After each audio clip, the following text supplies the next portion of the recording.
faith and commitment is saying, yes, I'll do it on the days when it feels good. But I have been committed to everything that I ever started in my life, and I never stopped and I never quit. While you're striving for your goals and your dreams, you need to make sure that you aren't limiting yourself by any stretch of the imagination. You need to make sure that you're constantly going out there and taking risks, because without risks, there is no reward. You can be complacent with being just average or mediocre, but when you take those big risks, that is your chance to become truly successful. But it doesn't matter how successful you are until you become the person that you truly want to be. And that's by building yourself up day in and day out. You're going to go through times where it's hard to believe in yourself and you don't think you can actually do it because the people around you are telling you it's impossible. But you have to let yourself know anything is possible. People have done the impossible before, and you just have to build yourself up and figure out a way that you are constantly going to believe in yourself no matter what circumstance you're in. Because you're going to go through all sorts of circumstances. You're going to go through ones that are good and ones that are terrible. But you can't let your specific circumstance determine how the rest of your life will go, because those circumstances are going to change. You're going to go from a high point all the way down to a low point and vice versa. So when you're feeling down and out, like you're kicked in the face and you can't do anything right, just know you're gonna love it when you're on that high and you're feeling great, because you're gonna look back and realize how much better you feel because of all the hard work you've put in.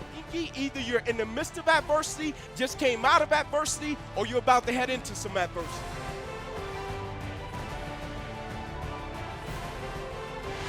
Life has a funny way of testing all of us and seeing how bad we really want what it is that we say we want. Because the thing I know about people can talk the talk, and people do it very well. But life is going to hit you with a certain level of opposition. Life is going to hit you with a certain level of adversity, and life is going to say to you, you said you wanted it, now let's see how bad you really want it.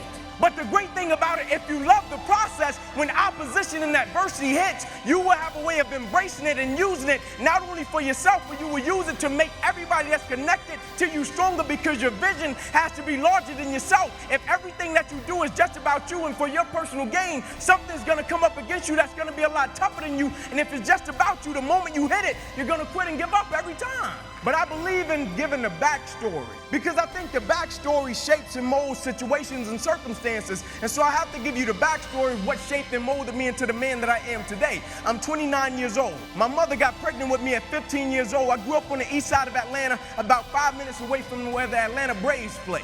And so when I look at a person, I'm like, man, you look great, but is it easy to replace you? Like with the energy and the passion that you bring into an environment, the trip part about life, it's people that's been going away from the world a year, and people are like, man, he's dead. I didn't even know he was dead. And then it's people, if they're not in your presence for 30 minutes, you're like, man, somebody go find Jason. Somebody go find Sarah. Because of the energy and the passion and the zeal that they bring into an environment. The thing that grinds my gears is when you see people, like people tend to complain and not appreciate things until they almost lose them. Or when you see somebody, they show up in an environment and they count the hours and they don't make the hours count. Or you see people and they don't realize somebody that woke up this morning, they're not gonna live to see the night, right? You see it all around. Life is happening, adversity is happening, and you see people that just walk around, and because of success, they feel as if I can't get touched, right? They feel as if nothing can happen to me. And I told a kid, son, wake up call, news flash, life touches everybody. I said, I can guarantee you how strong you are, how beautiful you are. I can guarantee, my grandmother told it to me this way.